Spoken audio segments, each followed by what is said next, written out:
am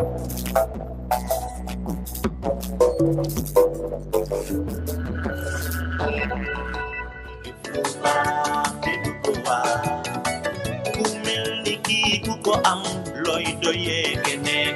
ba di ko wuti xam naa ni waa ji ñu am jëy ku ko am looy doyee keneen ku mën na def ku mën tee nga toog sama waa ji di gën a kon dafay neex ku mën na def ku mën tee nga toog sama waa ji di gën a kon alhamdulilah rabbil alamin mbokk yi ñu ngi nuyu ñëpp di nuyu mboolem koo xam ne rek yaa ngi cosaanoo ci bokk Kaymoor muy ñu dëkkee ci biir Kaymoor ak ñi nga xam ne ñu ko dëkkee ci biti di bëgg a waxtaan rek ak askan wi di waxtaan woo xam ne mi ngi jëm rek ci li nga xam ne ñun ñëpp ñoo ko bokk muy suñu commune bii di waxtaan woo xam ne mi ngi jëm rek ci li nga xam ne mooy élection yi ñu dëgmal mu war a am le 23 janvier nga xam ne boo xoolee suñu digganteeg élection yi la ca des bëreetul kon mu baax rek tey ñu toog waxtaan ak askan wi doole leen leeral li nga xam ne kat mooy ñun suñu taxawaay ak fi ñu jëm ak nuñ fa bëgg a demee ci loolu nag may ñaan rek askan wi bu ñu kenn dégloo xol nañ ñu dégloo xel ndax suñu waxtaan yi ñu bëgg a waxtaan bi da di waxtaan woo xam dañ ko jëmee rek ci li nga xam ne mooy suñ commune bi ak bañ jubluwaay lañ ci am ndax xam ngeen ne da di élection yoo xam ne mi ngi doog a am ci Sénégal bi Sénégal sosoo ba tey naam élection locale daan na fi am waaye élection locale bu mel ni bii ñu dëgmal dafa wuute ci doxalin ak ni élection daan demee li wuute doxalin bi mooy élection yi ñu jëm de gis ngeen ne benn suffrage la rek benn wote la rek benn tour la rek maanaam coalition boo xam ne tànn nga sa candidat ñu wote kon candidat bi ci ëppale benn carte rek xanaa day mel ni moom la ñuy dénk li nga xam ne mooy suñu ëllëg ci commune bi nga xam ne mooy commune bu Kaymoor ci kaw loolu nag ñu tànn benn coalition bëgg ci waxtaan ak yéen di coalition boo xam ne yaakaar bi yëpp dafa tàbbi ci kaw coalition boobu di coalition boo xam ne juróom-ñetti parti ñoo dajaloo taxawal ko fii ci Kaymoor bu ñu fàttale ko guddig le 29 octobre ci la ñëpp dañ boo ko toog waxtaan mu nekk waxtaan boo xam ne bu yaatu la woon ñëpp joxe seen xalaat waaye xalaat yëpp ànd doon rek tënk ko ci lenn mooy ban pexe rek la ñuy teg loo xam ne rek dina mën a jëmale commune bi kanam ba nga xam ne tey jafe-jafe bi ñu dund di ko dund di jafe-jafe bu métti métti nga xam ne dund nañ ko ci ay at yu yàgg wax dëgg jafe-jafe boobu mu nekk loo xam ne ko teggil askan ba moo tax coalition bañ waxtaanee xel yëpp dañ àndandoo rek d'accord ci lenn moo di kenn rek mën nañu teggil loolu kooku moo di kan moo di monsieur Saliou Cissé Saliou Cissé doon koo xam ne doomu commune bu Kaymoor Saliou Cissé doon koo xam ne nit ku farlu la Saliou Cissé doon koo xam ne gis nañ ci moom li ñuy wax patriotisme mooy maanaam bëgg boo xam ne yaa ngi ko jëmale ci askan wi nga dëkkee ak gox bi nga xam ne moom nga dëkkee Saliou Cissé doon koo xam ne borom xol bu yaatu la ubbeeku nangul nag képp koo xam ne rek mbokk nga wala bëkki nga xam ne sax doxandeem nga ci kaw Saliou Cissé doon koo xam ne dañu séntu ci moom ay compétence maanaam mën-mën boo xam ne am neen yaakaar ne fi ñu jëmale ci commune bii moom rek moo nekk nga xam ne moo nekk l'homme de la situation moo mën a génn commune Kaymoor ci jafe-jafe bi nga xam ne ñu ngi ko dund pour yóbbu ko ci li nga xam ne mooy naataange kon kooku mooy Saliou Cissé Saliou Cissé doon koo xam ne buñ ko xoolee ci farlo ci engagement ci détermination dafa nekk koo xam ne nit ku mattale la te loolu doonul ne kat dafa xëy rek wax ko ñu ànd ca moom waaye da ko seddeel askan ko askan wi ci ay jéego yu bëri yoo xam ne dox na ko seddeel ko askan wi ci diir boo xam ne mën na ñeenti at ci gannaaw parce que Saliou bi muy doorul rek dugg ci langue politique Saliou dafa door taxawal li ñuy wax maanaam société civile di société civile boo xam ne bi mu ko taxawalee mbooleem doomi Kaymoor bu ne ci biti ak ci biir xel yëpp dañ àndandoo d'accord ak Saliou ci loolu mu taxaw ñu ànd ca moom mu dox ko ci biir askan wi wane ci askan wi moom ni mu mel ci ay jéego yoo xam ne dafa dem ba askan yëpp àndandoo d'accord ne ndekee situation bi doowul kenn ko du Saliou rek mooy kon Saliou dafa nekk leader boo xam ne ay qualité exceptionnelle la Saliou am waaye xam nga ne Saliou du moom kenn Saliou dafa taxawal mbir mi daw del ci commune Kayemor ñu dem jëli ko ne ko yaay l'homme de la situation ñun juróom-ñetti parti ñun ñëpp ñu àndandoo tënk suñu kàddu teg ko ci loxo Saliou Cissé xoolatuñ ndeyjoor xoolatuñ càmmoñ Saliou rek mooy ki nga xam ne ñu moom lañ gis fi ñu toll nii te suñu yitte yëpp moo di ne Saliou mu nekk koo xam ne dinañ ko porter à la tête de la commune te loolu daanaka pare na parce que mboolem dëkk buñ dem ñëpp d'accord ne Saliou doo ko Saliou xam ne remporté na ko élection yi ba pare Saliou ñi mu àndal ñan la Saliou dafa ànd ak ay baykat yoo xam ne dañu dëkk ci commune Kayemor di ñoo xam ne commune Kayemor rek moo leen yitteel lu jëmale commune bi rek mooy seen soxla moom la ñu dox guddi ak bëccëg Saliou dafa ànd ak ay borom xam-xam ay jàngalekat yoo xam ne mboolem école boo dem ci commune bi am na ñu fonne ñoo xam ne ñu dëkkee commune bi ñu dëkkewul commune bi ñëpp àndandoo d'accord ne Saliou la Saliou dafa ànd ak ñoo xam ne ay fonctionnaires de l'État leen ñoo xam ne ñu ngi ci nguur gi di liggéey te ñoo ñëpp doon ñoo xam ne Kayemor lañ cosaanoo am ñoo xam ne sa bitim Kayemor lañ cosaanoo waaye ñoom ñëpp ñu d'accord ci qualité exceptionnelle yi nekk ci Saliou ba ñoom ñëpp loo wax ñu ne ñoom daal Saliou doy na leen Saliou dafa ànd ak taximan Jakarta yi tey gëm naa ne nga jógee Kayemor ba balaa nga yegg croisement Pire gi taximan Jakarta boo dajee rek lépp lu mu la wax rek Saliou la lay wax Saliou dafa ànd ak ñi nga xam ne mooy sàmm yi tey àll bi lu mu xóot lu gàncax bi sori sàmm gay naa ko boo dajee rek boo ne ko koo ànd rek mu ne man de Saliou laa àndal Saliou dafa ànd ak ñi nga xam ne mooy sportif yi tey mu ñu ne ci làmb yi di yëngatu mu ñu ne ci nawetaan yi di football amul kenn koy laaj te du la tudd Saliou ci jëf joo xam ne rek ànd leen ak Saliou sedde leen ko ci mbaaxam ak taxawaayam Saliou dafa ànd ak ay opérateur économique ñoo xam ne ñu ngi ci commune bi di yëkkati seen alal di koy sëf ci askan wi pour loo xam ne rek lu suqali comme gox bi nga xam ne moom lañ dëkkee rawatina commerçant yi Saliou dafa ànd ak ñi nga xam ne ay jàngalekatu alxuraan la tey daara yoo dem boo laajtee jàngalekatu alxuraan yi ñu ne la ñun de Saliou mooy ki ñuy doy tey daara joo dem boo laajtee ñi nga xam ne mooy taalibe yi ñu ne ñu de Saliou doy nañu parce que Saliou jaar na fi wane na mooy kan te ñun ka seede ne ak mbaaxam ak taxawaayam ak bëgg-bëgg bi nga xam ne am na ko pour jëmale commune bi kanam ñu ne Saliou kat deesawaay ñu ne Saliou artistes yi sax dañu ànd ak moom artistes yi képp ko wéy fi mu ne ci commune Kayemor rek sa kaddu yëpp yaa ngi ko yëkkati jëmale ko ci Saliou mooy kan ñu ne étudiants ya nga xam ne dañu nekk ca Ndakaar nekk ca kaw association boo dem rek boo waxtaanee ak ñoom ñu ne ñun ne gisatuñ kenn xamatuñ kenn àndatuñu kenn ku dul Saliou rek moo nekk ki nga xam ne mooy suñu candidat kon kat rawatina toggkat yi nga xam ne sax dañ nekk ci commune bi ba ci transformatrice yi sax koo wax rek ñu ne ñu daal Saliou doy lañu kon nag kooku moo di Saliou kooku moo di candidat bi nga xam ne ñu jël ñetti parti ànd neen pour fas yéene porter ko à la tête de la commune de Kayemor mu nekk le futur maire de la commune de Kayemor. boo gisee nag combat bi tey mu mel ni mu mel moo di rek ñun dañu dëkkee ci benn commune boo xam ne dañu dox ay at yàgg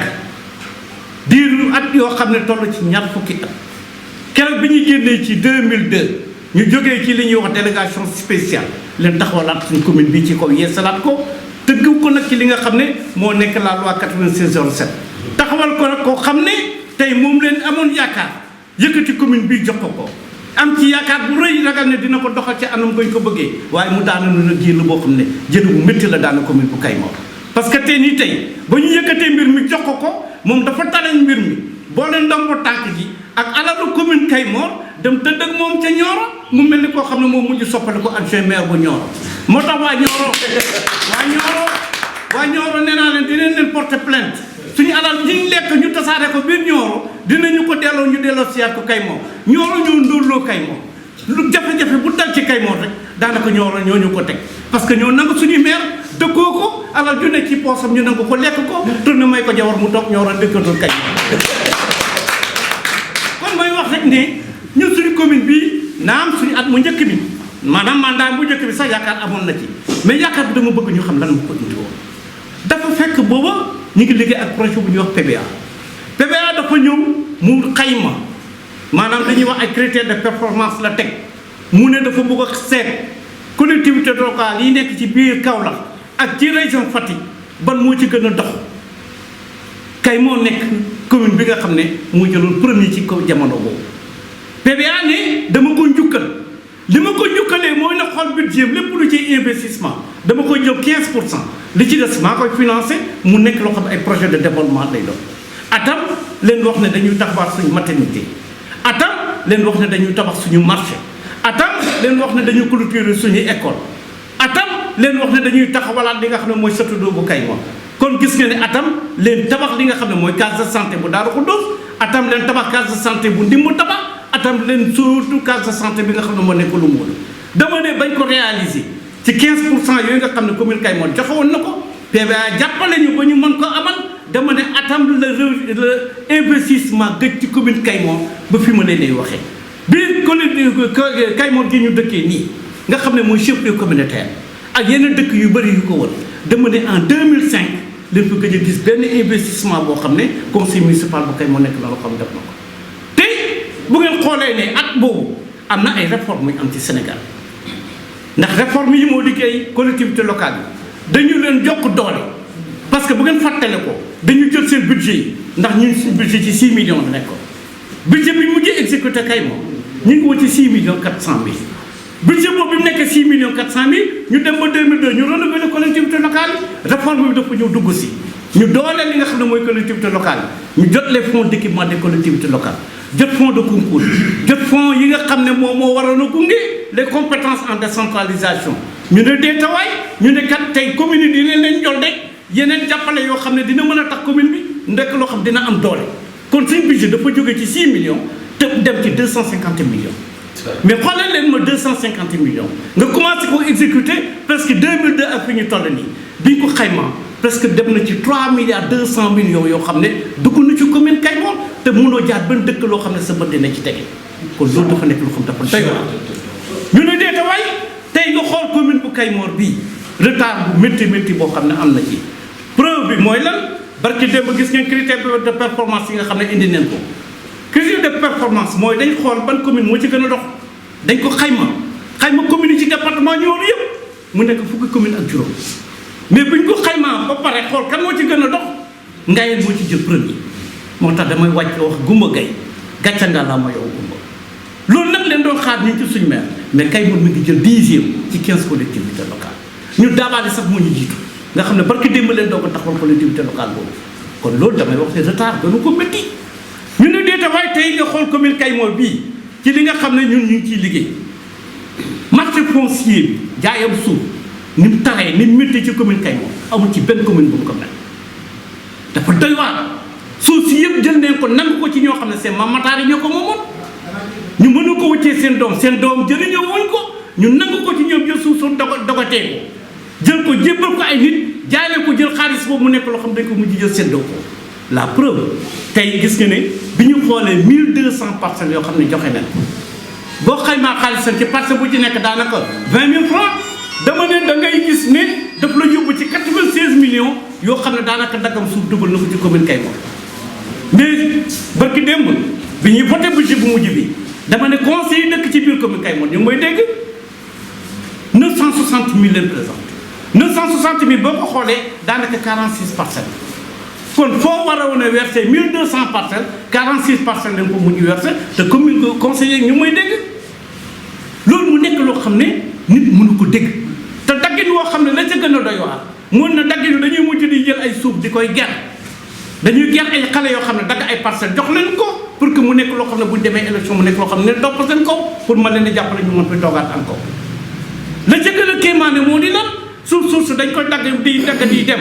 yow ndox du ca topp courant du ca topp amul lenn loo ca topp loo xam ne dina mën a tax condition de vie ki nga xam ne moo yor parcelle ba mu doon loo xam ne dina mën a jàppandi waaye yow kay sa yitte lenn la rek moo di kat nañ ñu dagg rek buñ paree ñu jéem a xool naka lañ koy séddoo taxaw te loolu mooy li ci gën a rey parce que le maire bi ma génne fii dem toog Nioro équipe bi mu fi bàyyi équipe bu ñuy wax maanaam cadre mooy niñ koy tuddee ne c'est une organisation des Caïmans alignée pour le détournement seen yitte yëpp moo di lan moo di bu tegee alal bu mu nañ ko teg rek seetloo kenn ku nekk jéem a seetloo yóbbu mais ñoo yeey c'est que moom ki nga xam ne mooy ndeyu mi léegi mun nañ ko fi wëccee toog ñoo te lu ñu engagé ci suñ budget mu nekk loo xam ne ay yitte boppam la koy doxalee damay wax ne suba ba kat keneen bu nekkee dara tamit wàcc na ko commune Kayemor demoon neen ba ñu ngi ko doon xool ci yeneen mbir xoolal yeneen alal yoo xam ne ñu ngi fi dugg ndax xam ngeen ne Sonatel ki fi nekk ànd ak antenne Orange ndax xam ngeen at mu jot mu versé fi nekk droit yi war a fay ndax xam ngeen ne tey Expresso ak mu nekk droit yi war a fay dina versé xaalis boobu mu dugg commune Kayemor ndax xam ngeen ne antenne Tigo bi ak mu nekk dina fay ak taxe dugal ko ci commune Kayemor ndax xam ngeen ne Sénélec lu mu fi fayee ko ci courant li nga xam ne pourcentage bi war a dellusiwaat dina ñëwaat te loolu amul benn budget bu ñu mës a wone ne loolu nañ ko boole ci bilan bi nga xam ne ñu koy def dans le budget da di loo xam ne kenn bu ñu ko versé dañ ko dugal détourné ko dugal ko ci yeneen compte yoo xam ne réglé ko seen i problème mais amul dërëm bu ci nekk mën nekk loo xam ne dellusiwaat na pour askanu Kayemor mu nekk loo xam ne doy na waar trop tey gis nga ne bu ñu xoolee ba xool commune Kayemor dem neen ba aide alimentaire yi nga xam ne mi ngi fiy dugg am na ci loo xam ne dañ ko jagleeloon daara yi sëriñ daara yaa mooy dégg am na dund boo xam ne ñoom ñoo ko moomoon dund boo xam ne ci ceeb la ci diwlin ak leneen ak leneen parce que nemmeeku nen ne ñun mënuñu kat suñ commune bi di dem ñu bàyyi daara gannaaw mënu suñ commune bi di dem ñu wëcc li nga xam ne mooy école arabe bi gannaaw kon ala kulli yàlla dinañ ñu yóbbaale ci li nga xam ne mooy développement suñu gox bi parce que li defar jikko yi li defar ànd bi li defar suñu diine ñooñu ñoo ko taal waaye c'est regrettable que li ñuy yëkkatee ren yónnee leen ko ci aide alimentaire amul ci dara loo xam ne sëriñ daara jot nañ ko lu ci nekk dañ ko détourné jéem a xool feneen bu ñu ko yóbbu mu leen dañ ko utiliser à des fins politiques mu nekk loo xam ne dafa doy waar lool. may wax rek ne commune Kayemor bii nekk na commune boo xam ne tey li gën a kéemaan moo di xool leen PUDC di programme boo xam ne li mu traîné ci alal ci ay milliards ci Sénégal dem leen maa boobu ngeen xool maa boobu ni ñu ko débouché foo ko génne jaar ci renran dem nañ ngaan na ngeen xool ni ñu ko ubbee raaraay ndaw ne ba ñu ngi leen ne seen njaaw ñu ngi leen ne seen kër njàngal dem nañ commune bu mel ni Ngaye amul côté boo ko jaarta doo yéeg ci ranran pour dem waaye xool nañ commune Kayemor PUDC li muy réy juróom-benn kilomètre lañ ci am mooy li commencé Kayemor yegg kër Ayib foofu la yem amutul leneen loo xam ne tegu na ci Kayemor diggante tëju diggante suuf diggante nuur ci li nga xam ne tey mooy suñu développement tey la ca doy waar moo di yoon woo sax nga xam ne dafa jóge mel na sama dugg Kayemor keroog bi ñu waxee ne dañ koy réaliser dañu wax ne yoon wi kat na jaar Temple parce que Temple dafa bokk ci dëkk yooyu yi gënoon a enclavé waaye malheureusement yoonoo bi ñu ko jëlee indi ko ba nga xam ne jëm si na nga rek ki nga xam ne mooy entrepreneur bi lan la mujj def dajale ñooñu nga xam ne kat ñoo ci doon am kat ne leen gis naa pont boo xam ne ñu ngi koy liggéey ci Kayemor muy barrage bi 252 millions lañ ci def du xaalisu Kayemor ay partenaires ñoo ñëw baaxee ñu ko ne ñu dinañ ko defar pour téye xorom bi ba nga xam ne xorom bi dootul yàqali ci tool waaye bi waa léegi seen liggéey na 251 millions te xam ne dafa jaaree Temple balaa muy dugg Kayemor dina def lu ko toll waa ji oo ji nga xam ne ñoom la séqal mbir mi yëkkati 10 millions teg ko ci loxo ab kilifa bu du doon rajo ba waxtu doy kilifa gi kan ñu oo ki nga xam ne ñoom ñooy monsieur le maire yëkkati 10 millions yooyu ñu séddoo ko mu nangul leen yoonu ñu détourné kon kañ économie yi lam ca def mooy lan kon moom waroon naa investir lu mot 200 millions minimum pour Temple am yoon mu mën a jaar ak njargeen kër ba kër yi pour nekk loo xam ne mën a jox ci tey keroog bi nga xamee ne ñi ngi war a inaugurer pont boobu partenaire bi dafa ñëw taxaw ci kaw pont bi gëstu ñu comité bi nga mu àndaloon ne leen yoon wi fu mu jógee ñu ne ko Medina Sabax mun ne fu mu jógee ñu ne Kayemor mu ne mosuma liggéey pont bi ne pour ay camion di ciy jaar ñun dañ ko defoon pour barrage su ngeen fi jaarale camion bu yàqoon man du ma jël garantie boobu la ñu ne ko waaw parce que am na lu ci xew mooy xaalis bi ñu joxe bañ nangul leen pour que yoonu jaar si foofu mu doy lu nekk loo xam ne doy waar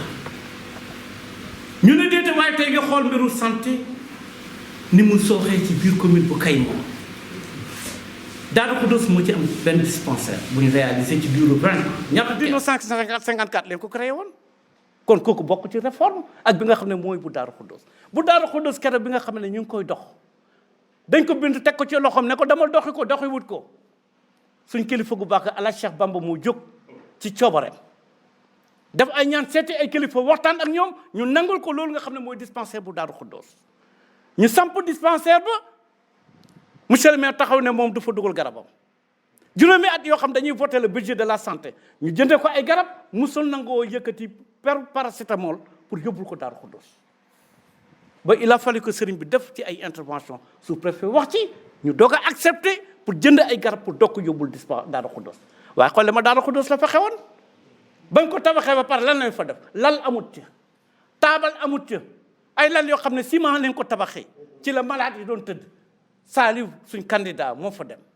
gis ko mu yërëm ñi nga xam ne ñoo fa nekk keroog la dem Dakar yëkkati ay lal loo xam ne valeur 3 millions et nu indi ko wàccee ko kay moom monsieur le maire ne ko kaay joxe ko mu ne ko du ma ñëw mu ne ko boo ñëwul ma joxe ko ñu teg ko ci loxo ICP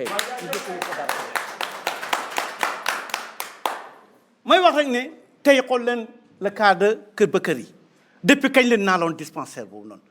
dispensaire bu ñu ngi ko naamaloon en 2005 leen waxoon dañuy tabax deuxième dispensaire à Kër Bakary en 2005 ba tey amul benn at boo xam ne reconduire budget bi ba ci budget bu mujj bii boo ko xaymaa mu nekk loo xam ne mi ngi ci fanweeri million ak juróom pour ñu tabax cas dispensaire bu Daaru Xudoos bu Kër Bakary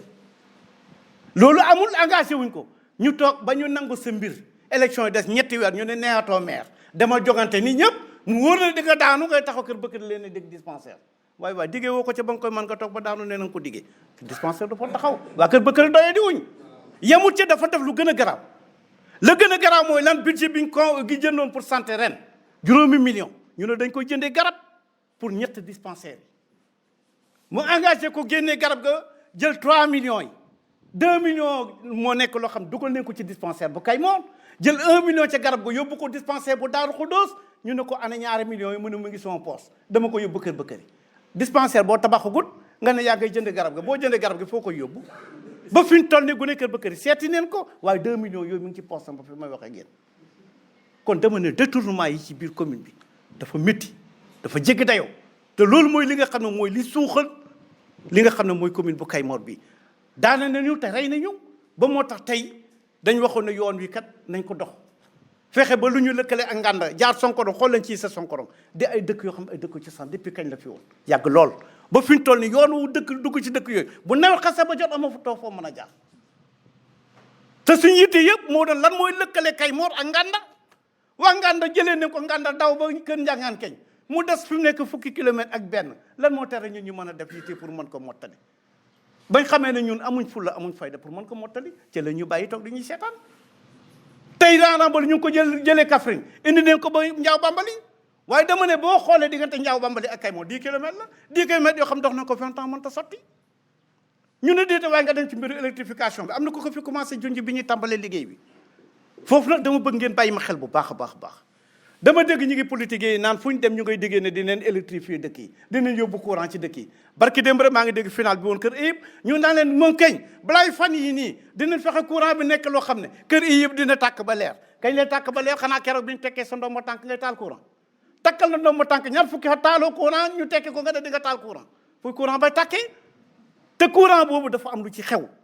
te dama bëgg askanu commune Kaymoor ñu bàyyi ko xel bu leen ci kenn nax buñ ko politiser courant la boo xam ne kat c'est un programme de la CEDEAO gis ngeen ne fukki réew ak juróom-ñaar ñoo ko séq bi ñuy wax ne nañ defar barrage bii ci Gambie ci Babatenda benn projet bi la woon mooy bi defar barrage bi mooy bi installé li nga xam ne mooy courant bi encore parce que loolu ci organisation de mise en valeur fleuve Gambie ci la bokkoon ñu ne courant boobu bu ñu koy installé lan la ñuy may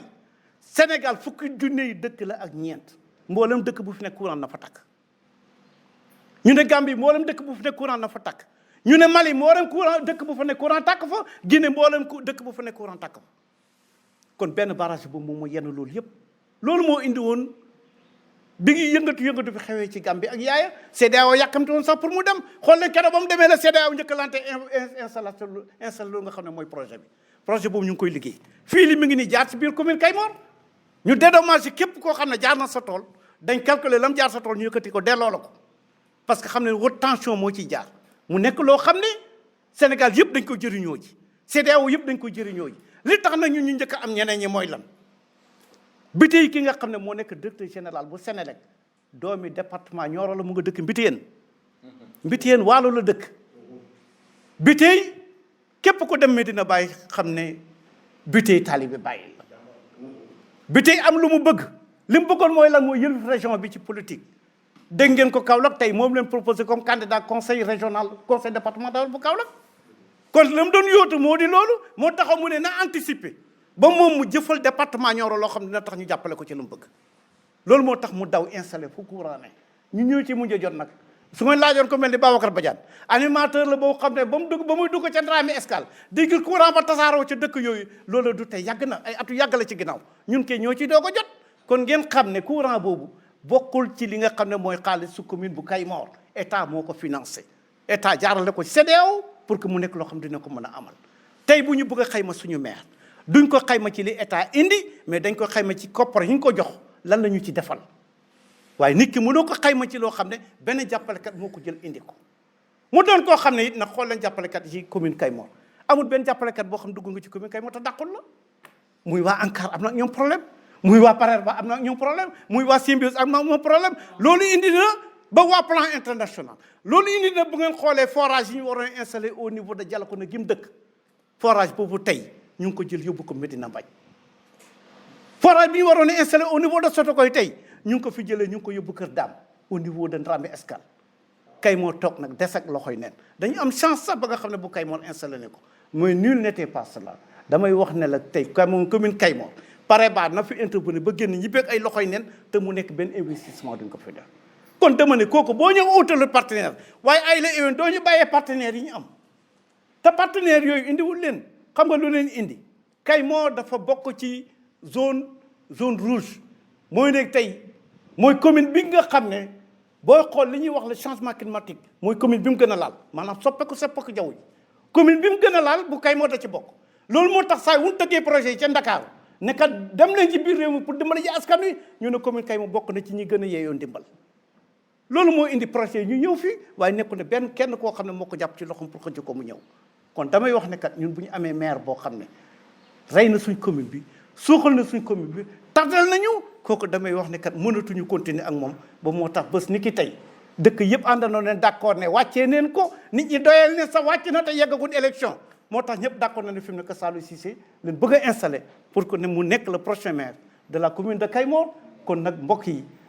mënoon naa gën a yaatal mais je pense que damay bàyyi foofu rek wëcce kàddu gi su may naataango ñoom tamit ñuy sànni ci ay kàddu jërë ngeen jëf. ku mel ni kii ku ko am looy doyee keneen ba di ko wuti xam naa ni waa ji ñu am ci ku ko am looy doyee keneen ku mën na def